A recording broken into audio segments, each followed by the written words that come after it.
He's coming. Yeah. Takes about 15 to 20 seconds. I haven't noticed that it's streaming. Yeah, it's streaming live on YouTube. Okay, so we're good. Okay. Good to go. Hey, good afternoon, everyone. I call the September Guam Board of Accountancy meeting to order. Present in person are board members Jenny Chu and myself. Attending through online or virtual are board members Taling Taitano and Sean Phillips. And I guess Francis is not yet in the meeting. Also present are in person is Executive Director Dave Sanford. There's Francis. Oh, okay. So He's connecting. okay, so just let us know when she's actually on. Yeah. She's on. She's on. Okay. So also present virtually is board member Francis Baba. So first item on the agenda is before we do that, I think for the record, we're looking at the posting, the notice of the meetings, and looks like we noticed it twice as required within the time frame. And so we can proceed with the meeting. So first item is the minutes to last meeting, which was August 17. Move to approve subject to correction. Seconded. Second, so but before any comments or on it? Okay, so minutes approved. Next item on the agenda, Dave, we want to do the Accountancy Yamaphone update. Yeah. Okay. Give me 1 second. Okay, the value over time analysis shows us still coming out a little bit ahead overall. So on the next page, the market value. We started the year with 4.1, almost 4.2 million, and we're at 4.5 today, which is the market value. So we've gained about 383,000 from the beginning of the year, which puts us pretty close to where we were 2 years ago. So we paid 33,000 in fees to date, but on the August statement, you can see that the performance is about 9.7% for the year, which is gives us a reasonably decent average performance for the last 3 years overall so far. And you know, we still continue to fluctuate with the market. We still have, if you go to the very last page of the monthly statement, it shows our realized gains and losses. And we still have 41, almost 42,000 realized gains, but no realized losses. So we haven't been pushed into having to liquidate anything we'd have a loss on. So at Sorry, this point, Dave, are you sharing I mean, I have my agenda open, but I don't see it online. no, I only have the printed here. Okay, that's fine. I can take a look at the copy that I have. Yeah, There's no page number, so it's hard to say what page on the yeah, No Printed. worries. yeah. but it's the last page of the Raymond James statement, right? In the August statement, so, I can but see it. I can see it. yeah, to date, we have no realized losses at this point, so we're doing okay, and then I'm suggesting that we contribute the 400,000 before the end of this month, which is mostly the TCD that matured back in April, which is over 250,000, and then the rest is our excess earnings for this year. Okay. If we can get our fund up to 5 million, I think then if we can hit our target, earnings rate of 6% or even 5%, we know the fund would guarantee funding a full year-round visiting professor. going forward, so I don't think we have an issue there. The only other reason for recommending we do it for the end of the month is that we're still able to contribute whatever we have in terms of excess fund balance. But before the new budget bill changes that factor, we'd have to go back for appropriation. Okay. Of individual amounts. Do you need a motion or can you do that? Do you have the authority to do It'd be good to have a motion to do it. The 400,000. The 400,000 contribution.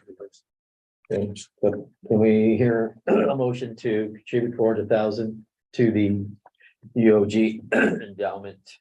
Guam Accountancy Endowment. Accountancy endowment fund. So moved. By. Okay.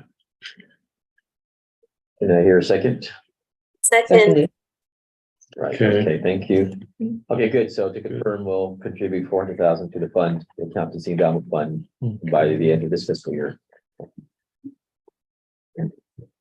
Okay, and next item, well, I guess I should say the one other thing that we need to consider is having a meeting with the new EOG president. President Or at and least the new dean. The new dean, I think maybe the new dean first. Yeah, we want to meet with the dean. Okay. Good. I can ask Arlene to arrange something Sure, if you're okay. gonna be available over the next few weeks or, Anytime before October 9. okay. Good, and I'll ask Arlene to arrange it, yeah, I'm leaving on the 16th, so. Yeah, so I'll be gone from October 9 to October 15. And then I leave again October 25th. Oh, for the meeting. Yeah, Okay. come back November 4 or something. And then Yeah, I'm gonna be gone October 16th, so that means we need to do something about the meeting on the 19th. So. Okay, so I'll ask Arlene to arrange a meeting with the dean okay. sometime in the near future. Has the advisory council had any? Not yet, but we are planning. I gotta check if we actually, I was off by. Is there a date? or So they might have met. Okay, she can check that too. Okay, the next item is approval of licenses. So, don't think We have a lot, right, We have this a time. lot of initial certificates that are inactive. Are these renewals or just these are? No, additional, these are the initial people who basically passed the exam and don't have their experience yet. I didn't see any from Guam. No, not this time. No, it's been hard. I mean, But then there's also some, we still are handling renewals too, but, yeah, these are all new licensees, so, there's a few people taking the exam in the test center from Guam, but I don't have any other people who've passed and want to be licensed yet, so, I think some of them may be from Saipan. yeah. Saipan and also from the Philippines, I think there's a few people from the Philippines that are taking the exam. But we don't have any issues with any of these at this point. Okay, Move to Which approve. also- Yeah. okay. we- Mentioned by Tolling to approve the application for licenses. yeah. Can I hear a second? Second. I'll second. Be slow, Sean. Delayed. It's a delayed, internet delay. Yep, the Maybe we'll lag, give you- lag got me. We'll count to 10 next time. Okay, the next item is extensions that is just more of an informational thing, but we have two people that were extending. He only asked for a month, so we don't find an issue with that. This is, I'm sorry, this is the special request, not necessarily Right. part of the new No, these are the case by case. case by case, okay. Yeah. So I wonder how they found out or, Well, you know, NASBA Make such a- issued an announcement about the credit relief policy, yes, which is the one we're not following. That's the one that gives blanket forgiveness and extension of all credits since March of 2020. yeah. And because all of our candidates that had asked from that time all the way through December 31st, 2022, we already extended. We extended everybody who asked. So we don't feel like it's necessary to go back and just blanket extend everybody again. And what I found out on the most recent executive director call, which was last week, the jurisdictions that are basically going to follow that policy or adopt that policy, many of them, including two of the ones that voted with me on the CBT admin committee not to follow the policy, have gotten the reports from NASBA of all the candidates that are going to be extended, and roughly 90-something% of them are candidates that only ever took one part of the exam and never took any more.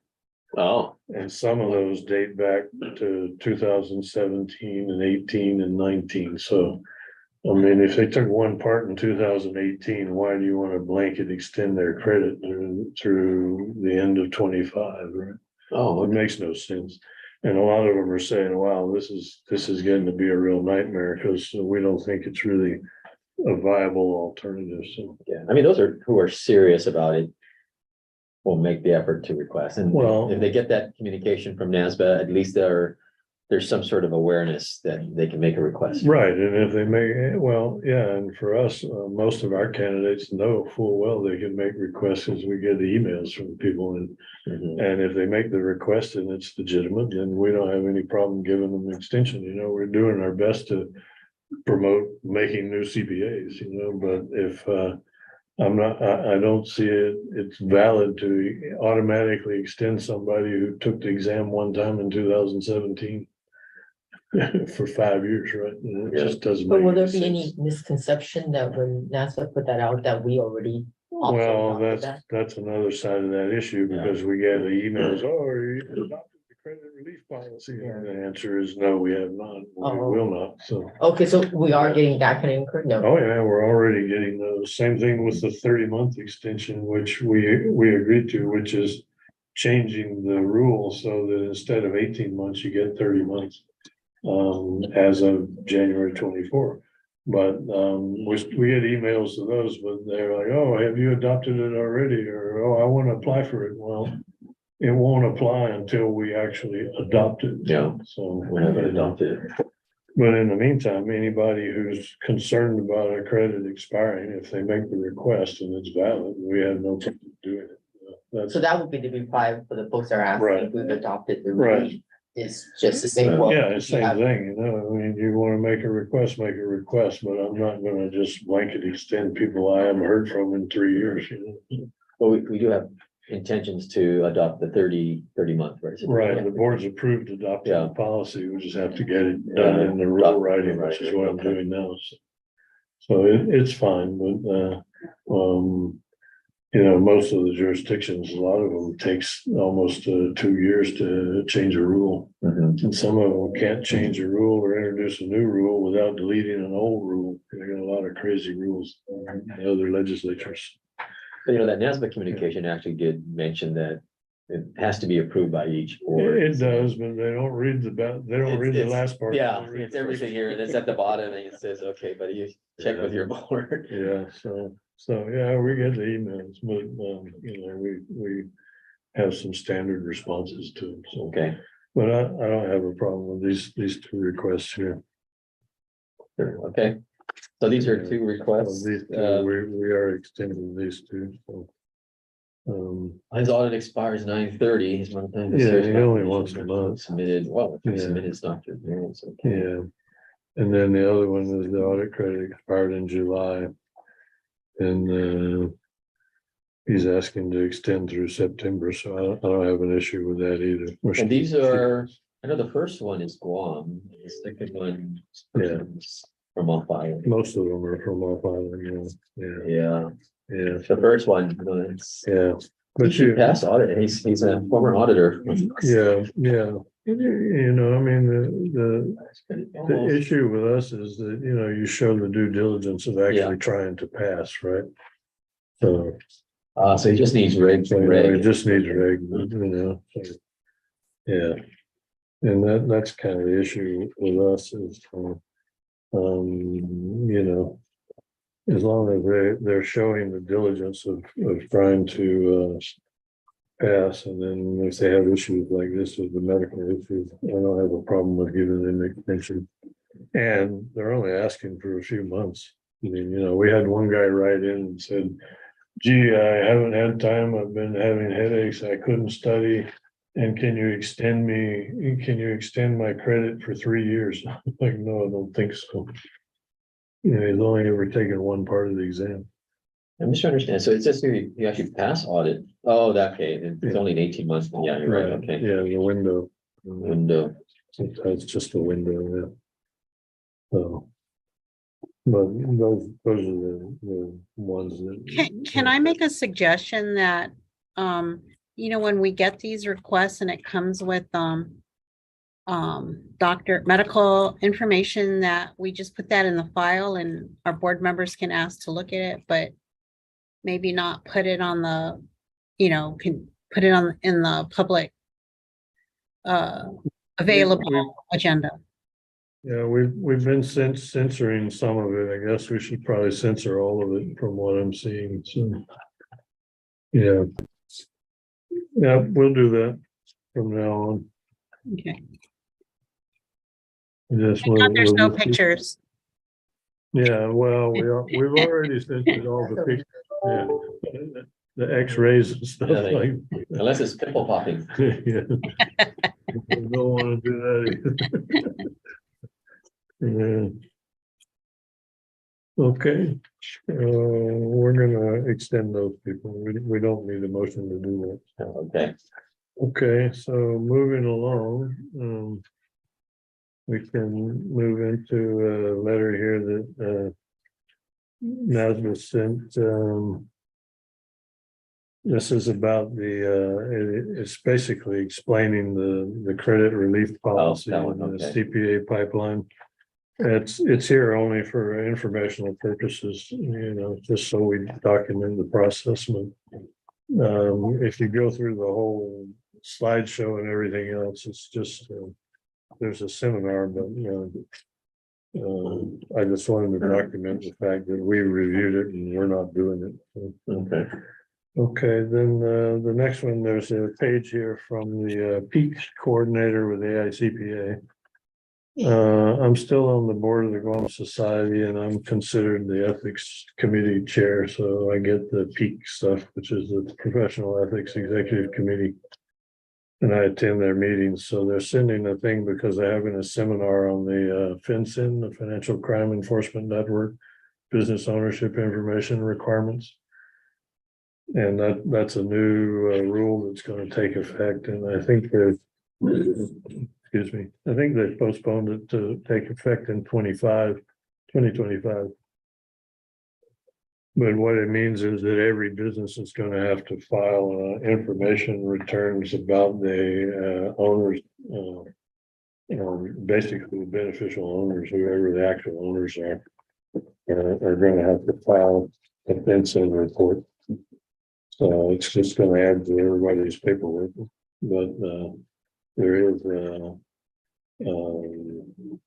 document that they have out, and they're still working on the extension. So I just put it here for informational purposes, so everybody knows.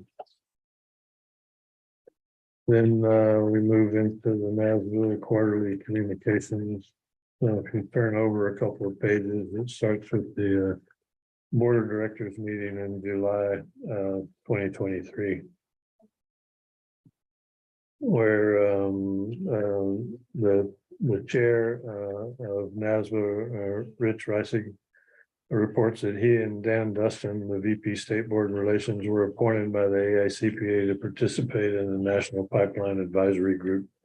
So those are the NASBA representatives on the advisory group of the AICPA. And then Maria Caldwell is our new nomination as vice chair of this year. So she'll become the NASBA chair next year. She's a CPA from Florida.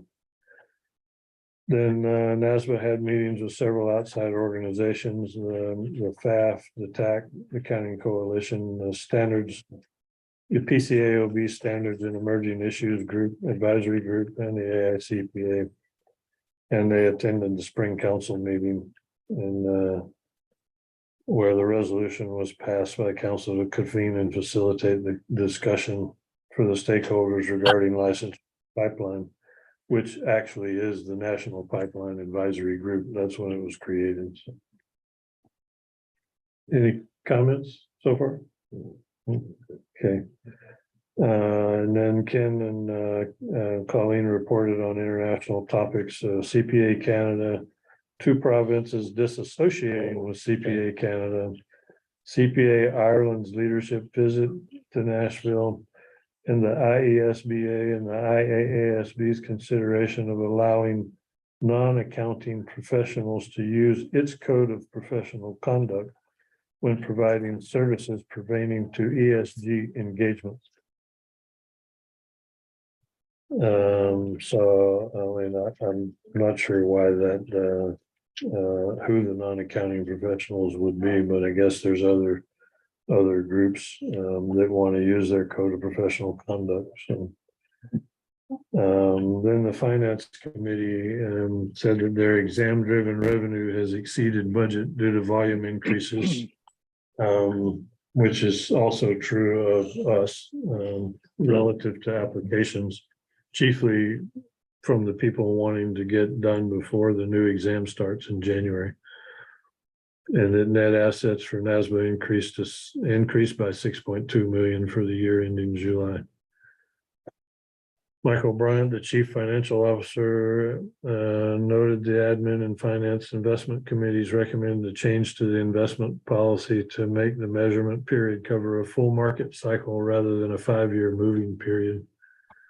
I'm not real sure what they consider a full market cycle, but I guess in Is it some, shorter or longer than a 5-year? I think in some respects it could be shorter, and others it could be longer. I'm not real sure. It's pretty long. Huh?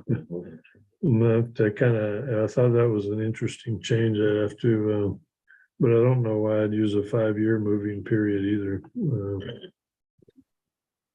But they approved it. Then the Alfonso Alexander, who's the president for the Center for Public Trust, said they have 54 student chapters currently in operation. And one of those is actually here at the University of Guam. And they have more than 5,000 students enrolled in the online certification program, which is the online program for ethics compliance and that kind of thing.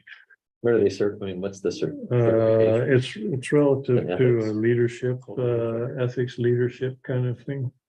So, Dave, is the club on Guam still active? I know they were, that first year they went off island and stuff.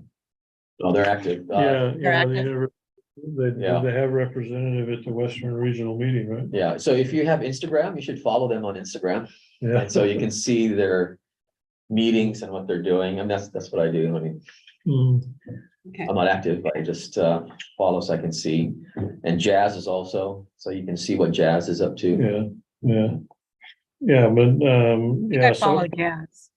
I think they've had 2 years where they've had representatives at the student leadership conference for the CPT, which usually is held at one of the regional NASBA meetings, depending. I think the one we went to last year, and then the one, did they have them in Kansas City also? I didn't. Oh, you remember. didn't make the I meeting, had to yeah. cancel because of the typhoon. Yeah. I'm pretty sure they had attendees at the Kansas City meeting also. So, and that's something that the Guam Society committed to helping fund if we need to, so. Okay, then there's new regional directors, so you flip the page. Our new Pacific Regional Director will once again be Nancy Corrigan. Third term? She's third term, yeah, they can be regional director for 3 years, so this is her 3rd year That's as the pretty long. regional I think director. usually they're only, well, The one term is 1 year or 2? There's one term is a year, so so they get 3 years, and then there's other positions where they can only have 1 year, that kind of thing. So, but Nancy's gonna be it again for the 3rd year. I think she's doing a pretty good job. She's more communicative than some have been in the past, but the last few we've had have been pretty good. Okay, then there was a board of directors meeting in April. And just flip through this, there's some of it, just a review of what we covered, but the one thing is that the FAF is reviewing the effectiveness of the private company council. And this is the chair, Rich Reisig, and he basically said he expects NASA will be asked to provide input during that review. Is then there a specific reason they're doing it, or is this just a periodic review? I think they've just decided that it's been long enough and nobody's done anything recently about it. So that it's about time that maybe they should look at it again. So, yeah, I didn't find any outstanding reason for doing it. Then Ken Bishop noted that the pipeline issue is not focused on finances, but rather on not having enough CPAs to service the American economy, which is probably true everywhere. So you know that 30 boards of accountancy and 25 state societies participated in the executive directors conference.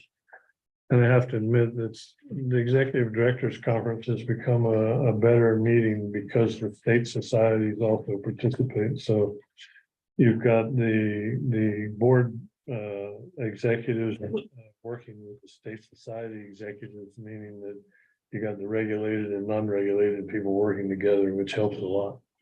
So there's a lot better relations than there used to be in some instances, for the most part. It does help. Do you ever agree with the society rep? Yeah, occasionally. I mean, there's different opinions, and the good thing is that we've gotten to the point where they're not afraid to state their opinions. So you get to hear from everybody, which is a good thing. So sometimes we agree, sometimes we don't, but among the executive directors, sometimes we agree, sometimes we don't. Yeah, so but it has become a better meeting because of their attendance, where it used to just be the executive directors. You get less input overall. And then NASBA participated in the AICPA NASBA Summit, the PCAOB meeting, the International Ethics and Auditing Assurance, the Chartered Accountants of Ireland, and the National Council of Architectural Registration Board, which I thought was kind of interesting. They're also having problems, pipeline related type problems. So that's how they got into that deal. Then Colleen reported that NASBA continues to work on the accountancy licensing database project. They're trying to improve it. And she gave an update on the ELE, the Experience, Learn and Earn program, including meeting with the American Accounting Association CEO. Because the AAA had written letters saying, we don't agree with this ELE thing because it could have certain damaging influences. So I guess they met and discussed it. So then you jump over the bottom of the next page. Mike Bryant, the CFO for NASBA, noted their investment returns for the trailing 3 years was at 8.56%. Benefiting from the dropping off of a previously bad quarter during the trailing 3-year period, which also made me wonder why they had a 5-year market moving average market review with a 3-year trailing earnings period. So, I don't know. But his investment performance was higher than the benchmark for the 3-year, 1 year, and the quarter ended. So investments totaling 49 million. So NASBA's not hurting for funds at this point. Then the education committee said they recommended the projects for the NASBA Accounting Education Research Grant, which is on the following page. One is how does the slow wage growth in the accounting profession impact the pipeline?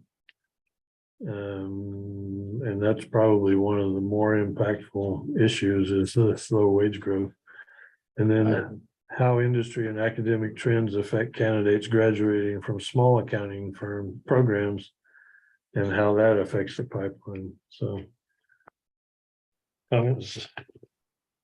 I mean, it's that's a report. That's a grant. Okay. They gave a grant to these professors to do this study. So, I mean, just on my anecdotal observation for Guam, I would think that slow wage growth is probably directed toward the public accounting, maybe not so much with government and private. No, it's directed, and I think directly in the public Public accounting. accounting, yeah. Yeah, because the bigger issue now is that the public accounting and small businesses like us are having to compete with the government, paying more money and, more benefits. Yeah.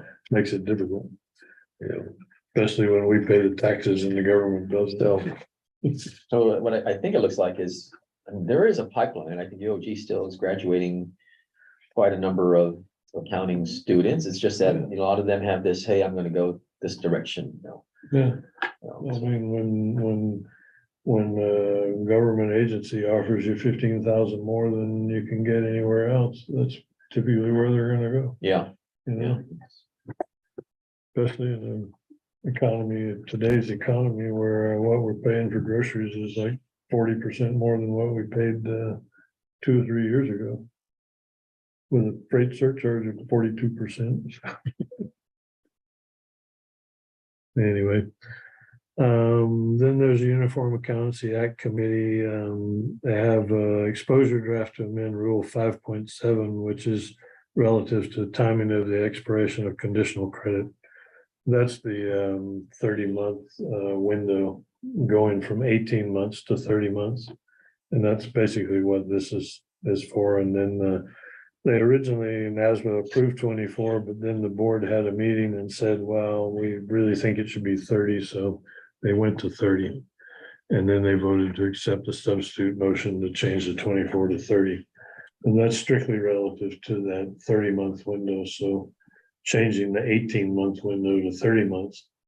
The other recommendation of the UAA is that we change the start date of the window to the date the grade is released. the greatest. Or the score is received. So, we've been through that before, but that makes it a whole lot easier to handle score delays due to the exam changes and things like that. So, okay. And the last page here is that Chair Russig reviewed an application from American Samoa for membership in NASBA. And Ken Bishop provided an overview of the history of their application and the process of applying for membership. He noted that the American Samoa Board does not provide the uniform CPA exam and issues licenses through a reciprocity process. He also noted that residents of American Samoa are not citizens of the United States. So NASBA kind of tabled the issue at this point. So yeah, it's a little bit of a different issue there. So yeah, Unfortunate. yeah. So, and then the experience, learn and earn, as Colleen went over the implementation plan, said it hadn't changed. It includes virtual coursework, no internships. Some courses may include an experiential learning component, which we don't know what that is yet. And the implementation group is working with the AACSB University to serve as a pilot, which I think was Tulane is the last I heard. I'm pretty sure they're working with Tulane, at least NASBA is. And then the amnesty program, which is now called the credit relief program. And it says, like she says, oh, we have more than 18,000 candidates could be affected. And I know for a fact that the executive director meeting in North Carolina said they had about 6,000 candidates affected overall. And about 80 to 90% of those were candidates that had only taken the exam one time in the last 3 years. Well, That means I would whop your 18,000 down to maybe about 3,000 or 4,000 that actually could be considered. So that's the end of the communication issue. Okay, if nobody has any questions, we can move on to the focus questions, which are a couple more pages back. These were the questions put out, and I printed this off. They've gone to having you do it online, so I submitted online and then print it out so we can review it and then actually submit the final one later. So So the first question was, is the board communicating directly with exam candidates and do we, or are we relying on communication from NASBA and AICPA? And my answer is both. Anybody who contacts us, we communicate with, and we put information out on the website, the links, but and also with emails. The second one is if any current or upcoming legislation that NASBA should be aware of, and my answer was no, I'm not aware of any going through the Guam legislature. And then, are you aware that NASBA and ARPL can help you? And the answer is yes, but I don't think we need any at this point because we don't have the problems that the people in the states are having at this point. Some states are having, thank God. And then, are we allowed to utilize the AICPA's facilitated state board access program? The answer is yes. And are we limited to certain information? And the answer to that's no. Because we consider the access confidential, so we don't publicize any of that information unless it's demanded to be publicized, you know. So we don't have a problem with that. There are some states that have a problem with, this is relative to accessing peer review information. And there are some states that are not allowed to access it because anything they access automatically becomes public information. And that's not true of our statutes, so we don't have that issue. Next was, what are we doing to promote CPA designation? I said, we hold, you know, we go to the local schools and talk with the University of Guam, GCC, and we created the endowment fund to augment the accounting faculty with visiting professors. And we help support the UOG Masters of Accounting program, which should offer enough additional accounting credit to qualify our local candidates for licensure with 150 hours at a reasonable price. And then, do we have questions for NASBA? So the only question I have is there any future for Chinese candidates to return to taking the CPA exam in the Guam Computer Testing Center? Because that's obviously, I mean, to me, going to be the only market population base that we have relative to having potential to return to the test center So is this, in volume. is this an indirect question to ask them if they're going to be opening testing centers in China? No, How's that a question for that? well, because you know, they opened up testing to any people in Asia could go to Korea or go to Japan, et cetera, but the Chinese have problems getting visas there. So Yeah. my question is NASBA aware of anything that is going to encourage the mainland Chinese candidates to come back to Guam to take the test? You know, or are they doing anything relative to promoting that process? Because I haven't heard from anybody about anything. I know that DVB is working on promoting the tourism aspect, and I know we're having some Taiwanese candidates come, but not many, but because they don't have regular flights, I guess, at this point. They have charter flights, but hopefully some of these Chinese, I mean, we had about 40% of the exams given in the Guam Test Center were from mainland Chinese candidates. So I'm kind of hoping that sooner or later they'll return, but I don't can't get any information about it. Unless anybody else has any questions they want to add, or you want me to change anything, let me know. Looks okay, looks good to me. Otherwise, we're good with that. And then the last thing I have is, well, let me say next to the last thing, because I have one other point after financial, but this is our financial through August 31st, which shows us with 316,000 excess revenues before we make any contribution to the endowment fund. But I'm surprised that I'm surprised that we maintain the actual individual licensing fees, and I guess it's been promoted. I thought it would drop off some because of the new exam and those things, and the COVID issue where a lot of people didn't, pass pass the exam for those year and a half or 2 years, so. But it didn't really drop off, much at all. Maybe So- it's those that expired and then they reinstated, right? Or A few, but not that.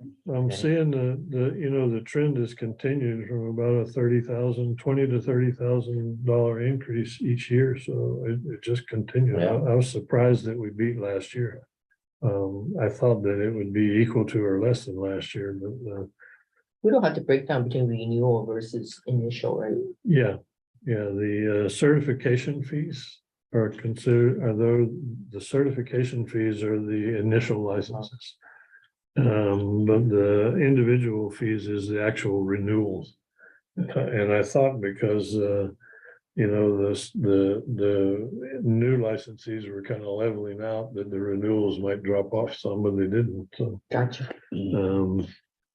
The penalties are holding their own, and the new licensees dropped off a little bit, but that's to be expected, but our exam application fees actually did get the boost from the buildup of going into the new exam, so that kind of compensated also by about 50,000 there, so. So, and of course, our expenses are still under budget. We're doing pretty good on everything here, except postage, which is one of the issues I want to address, but otherwise, we're doing okay. So we have 316 in excess revenues for this year, and on top of the TCD that expired, I don't think we have any issues with contributing the 400,000. And surprisingly, our exam application revenue was up almost 30% in terms of just number of sections taken, which shows up on the chart back here where they jumped up in the top green line jumped up 10% just in the last month. But compared to the last quarter, we're way ahead. So that was like a 30% increase. And we're getting a little bit more volume in terms of the emails. So I think we're still going to see that increased application fees probably through October.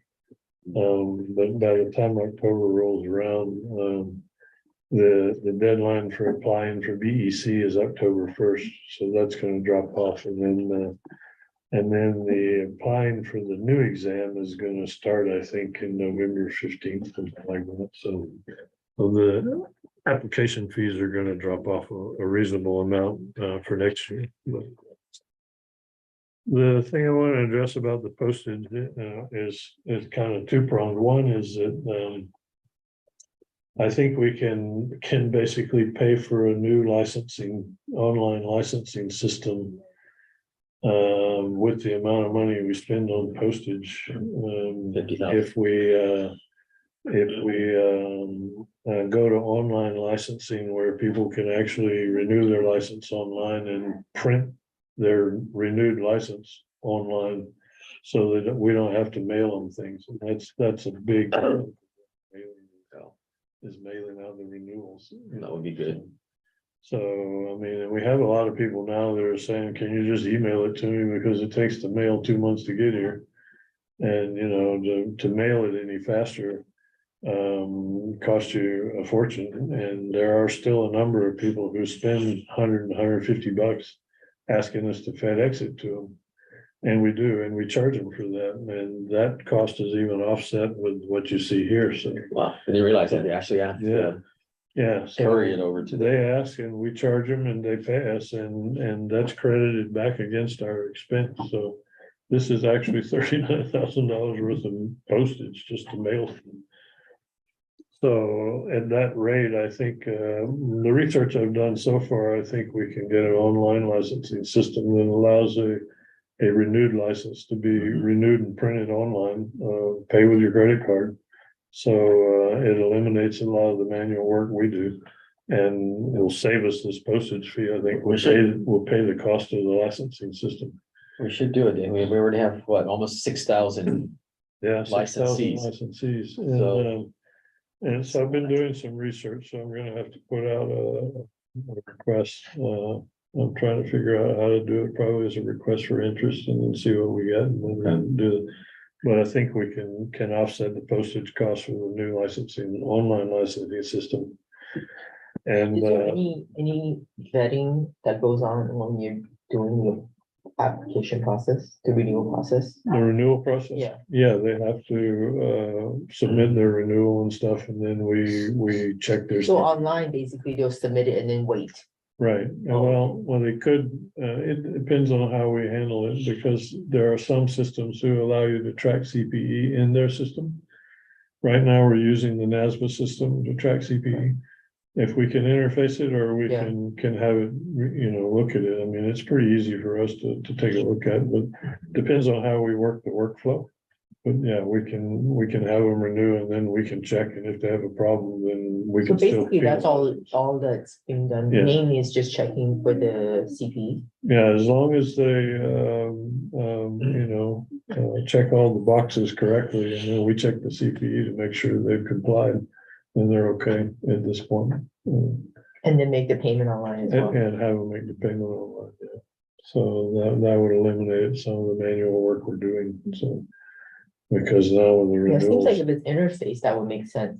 yeah, Because if it still takes a person to go and review the application that's submitted, Right. it's just a Yeah. method, but it doesn't Yeah. still have a lot of labor. yeah, it's not. Have to As go intensive, for the whole but- thing, yeah. The other thing, like a lot of the other jurisdictions do, like even Florida does for me, I mean, you go ahead and. When you submit your renewal and you make the payment, you say, yeah, I completed my CPE, that's a statement you're attesting to. And then they go back and they audit about 10 to 20% of their licenses. So we're back to the honor system again. Yeah. And well, they audit 10 to 20% a year, and if they find out that you said yes.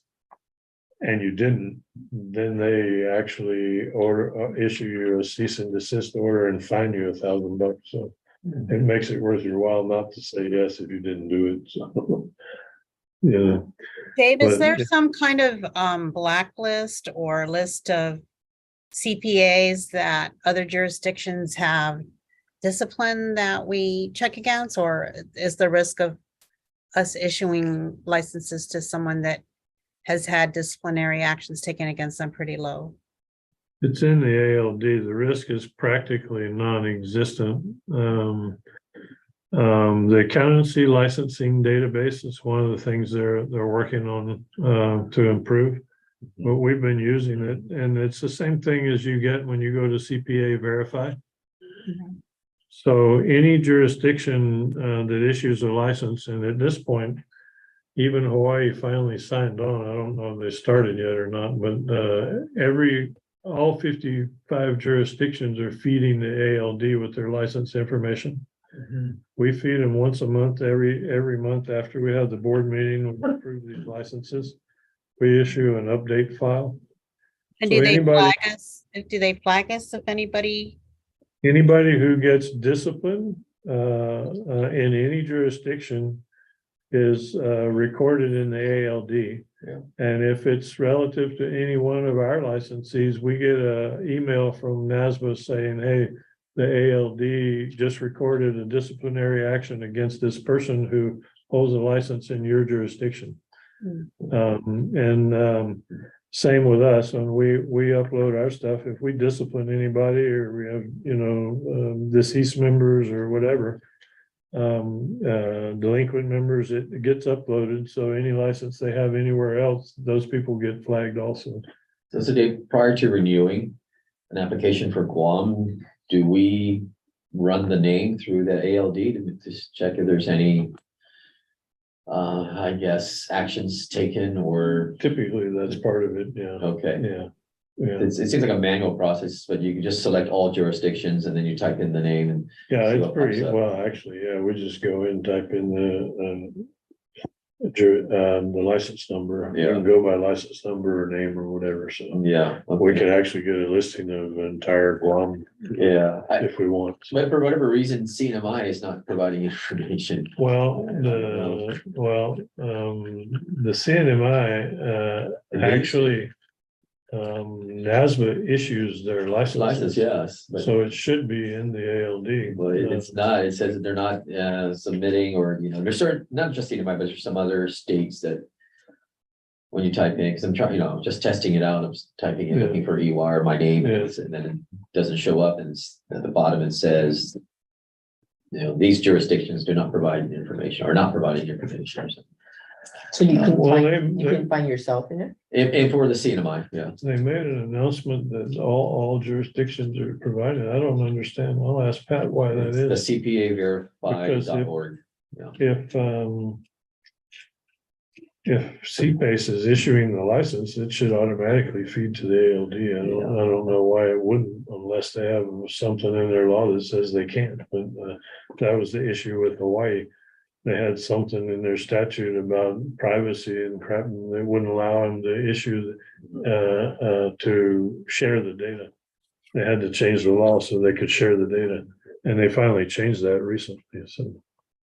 Yeah, I'm just trying to see when my license expires in CNMI, so I can review it. Yeah, so I'll ask Pat about that, but as far as I know, NASBA issued a statement that Yeah, said that all everyone's 55 participating, yeah. jurisdictions are now participating in the ALD. Well, how much is is that? I don't know Gonna cost? You're not sure? which software, The. license- Online renewal, the Online. licensing. online license. Well, I don't have any actual amount yet, but some of the research I've done talking to the other jurisdictions that they're using.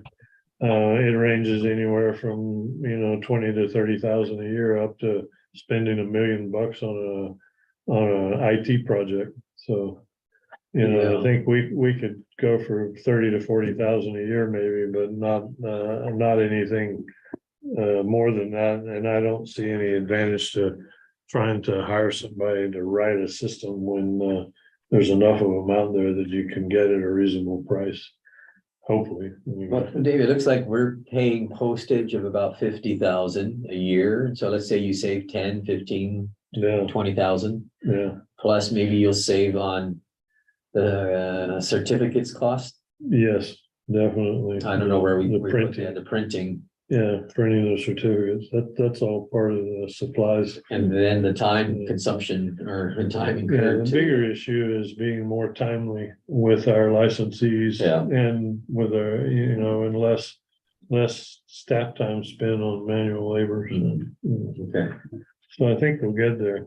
The other side of that approach is what I want to do is also relative to some legal advice, because we've asked the AG's office for about 2 to 3 months now for some legal advice about remote businesses and, They haven't licenses responded. on Guam. And well, Rob was assigned to us, Rob Weinstein and Weinberger.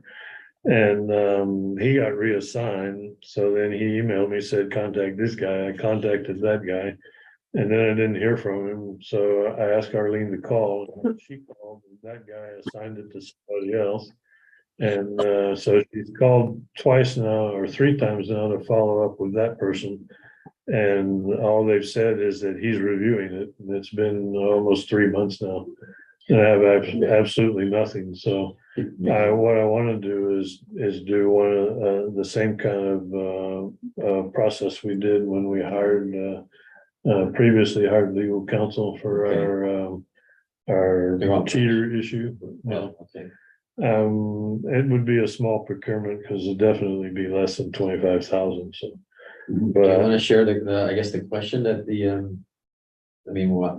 Well, yeah, I have a write-up. I didn't want to put it in for this one with the agenda, but it's relative to a guy who is a foreign licensee, and he wants to know, can he remotely practice and do auditing in Guam? Remotely, And living can he in, remotely audit a customer in Guam? And my issue is that the law is kind of vague. ambiguous because it says you have to have a firm permit, but to get a firm permit, the real question is, do you need to be actually present in Guam or have a present, a licensee in residence? And the law's not clear on that, neither is the rules. And I'm not enough of a lawyer to make the determination, so I've been asking for 3 or 4 months now, and actually it's about 6 months since he first asked. And, you know, I found out that 2 months after I found out Rob was reassigned, so, you know, we can't. Does our law allow us to Yes, hire ma'am. counsel? Okay, Yes, ma'am, it does. I checked, so. And we have done it already. And we have done it, so, yeah, I wanna just probably go through the same process again and see if we can hire some legal counsel for advice, so we can ask a question and get an answer. Are you aware what other states, let's say, for example, well, I don't have a California license, but Most of And the I- states have their own attorneys. Most of the other states who actually are independent boards like we are, have their own their attorneys. attorneys, if they can advise. The only states that don't are the ones that are, you know, considered consolidated or whatever, where Yeah. they have an executive director that oversees 3 or 4 or 5 boards, multiple boards. But in those states, they also have usually have legal counsel assigned to assist that same, executive director. The legal counsel handles all those boards also. So. But, I mean, because we don't have firm, well, firm mobility doesn't matter because he actually has a Guam license. Right, but we don't have firm mobility, but in order to provide a test services, you have to have a firm permit, license, yeah. right? Okay. And then the question of whether you need to be physically present or have somebody physically resident here is an issue. And then the other issue is conducting the remote audit and the remote peer Yeah. review issue and that kind of thing, so. I mean, let's say I'm a sole proprietor here right now. I have a firm license. Right, I'm auditing some companies here and then I decide to move to the Philippines, you know. and Right. then right. Can I be still continuing auditing my clients here while I'm? Well, auditing that's the Philippines? question. Would you maintain a physical presence Yeah, here? that's the question, You right? know, do you have to have a physical presence here to have a firm permit Yeah. here? And it's just very ambiguous. Yeah, because I don't know how to answer. Eventually, maybe, you know, if someone does that, moves to the Philippines and, you know, still maintains a PO box, and eventually Yeah. maybe all the business address all move to the Philippines. So Yeah. essentially, it's a person living in the Philippines and- auditing here. And that's kind of the issue. Yeah. I mean, if you had an office here and you move, but you keep your office here and you come here and. Yeah, you know, that's a different story. That's totally different, but to never be here, but get a firm permit, Yeah. I can't answer the question, so. So it's not clear or it's vague, or it's not really. It's vague, definitive. yeah, and I don't think the issue's ever really been addressed, so. And so I need some legal advice. And by the same token, I want some advice on rewriting the rules because I was working with Rob to rewrite the rules so that we can avoid going through all the hullabaloo we went through with the one candidate that wasn't even a licensee. It cost Yeah. us $20,000, $30,000 worth of legal fees for nothing Mhm. because she never showed up at any of the hearings, but But yeah, we had to go through the process. So, You know- as opposed to a jurisdiction like Texas who said, hey, you're just a candidate, you signed an agreement that said you wouldn't cheat, you cheated, you're out of here, you don't come back again.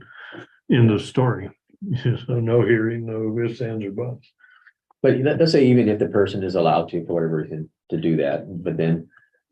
I think from a GRT perspective, he wouldn't even be subject to GRT because all Yeah, it's all being incurred over there. So he could be, That's another part of he the could be question. auditing and then he'd be receiving payments, collecting, but since all the services are being performed outside of Guam, Well, there's no GRT. that's the question there. The services, can you actually provide a remote audit and provide all those services from outside of Guam, having been considered to never have nexus in Guam? Yeah, So then it's the question Can of you really nexus. do a good Nexus audit? is legal. that's Yeah, can you another, really do a good audit if you've never even Seen the, visited your Yeah. clients? yeah, depends on the entity you're auditing, yeah. Right, yeah. it's like basically doing a desk audit, is that even a good audit?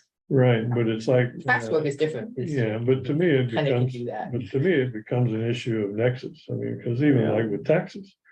Amazon pays sales taxes to every state in the union, wherever you are. If you're a resident there, they pay the sales tax for that state. Because even though they don't have a presence there, but they're sending you stuff there, so. You know, they still have to pay the taxes. That's an issue of nexus, but I don't fully understand the legal ramifications of quote.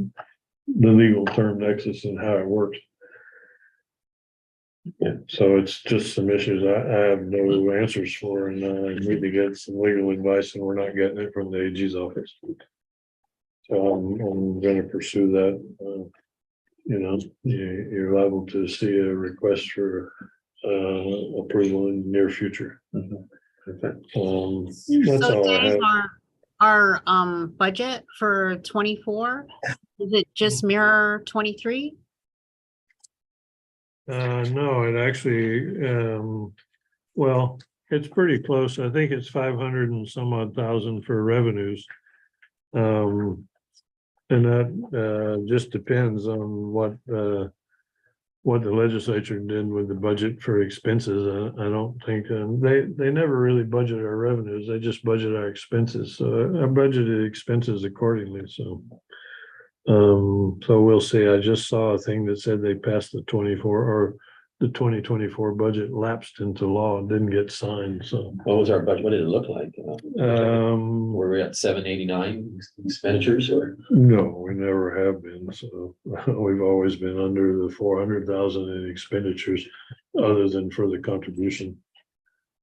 If you take out the 300,000. Oh, yeah, okay, I contribution. see it, yeah. It's posted on the legislative website. Yeah, 500 and some odd thousand, I think was what I put there. I can't remember if I put 100,000 contribution or not. But, yeah, So you were saying if it's not in the appropriations next this on 24, then we're limited to. yeah, I haven't read the entire 2024 Budget Act yet, but, I was told by a member of, Joe S.'s staff that, they were anticipating changing the carryover of any previously approved fund balance. Mhm. In other words, and the reason being that they found out that there were a number of agencies that never completely used their previous year appropriation, so they carried it over, but then in the following year, they submitted requests for increased appropriations. Well, When they didn't even use the previous appropriation fully, so they figured it's time that they put an end to the carryover process, so. So he said if we do it before the end of FY 23, we should be okay, because we're anticipating including that clause in the 2024 Budget Act. That's why I think it just behooves us to do it this month and get it done, so we don't have to go for an appropriation or additional appropriation if we want to do it next year. Okay. That's the rationale. So okay, the only other thing I have is that the October meeting is set for, I think, let me see, Thursday. set for the 19th of October, and I'm gonna be leaving on the 16th. Oh, okay, Because I'm going to the AICPA, the fall council meeting is on the 17th of October, so I'm going to that. And then I'll go to the NASWA meeting at the end of the month. So I'll be gone for the 2 weeks. Should we just cancel the meeting in October? Unless Well, there's, 1, 2, 3, 4. We can cancel it. I don't see any real issue with canceling it. okay. And then we can. November's meeting. November is for the November the 16th, which is the week before Thanksgiving, so Okay, that we should be fine in that by then. I don't see any other pressing business that's gonna come up, and hopefully if I can get something done with getting some legal advice, I can get the rules finished okay. sooner than later. But, yeah, that's all I have unless anybody has something else. No, nothing for me. I mean, we'll just, yeah, try and meet with, The new. Dr. dean, Jones, yeah, yes. Yeah. Okay, Okay, so can I hear a motion to adjourn the meeting? So moved. Second. Second, that's Francis. Hey, okay, meeting adjourned. okay, thank you, Thank you, everyone. Okay, thank you. Safe We- travels. Safe travels to Sean. Oh, yeah, that's right, Sean. Safe travels. All right.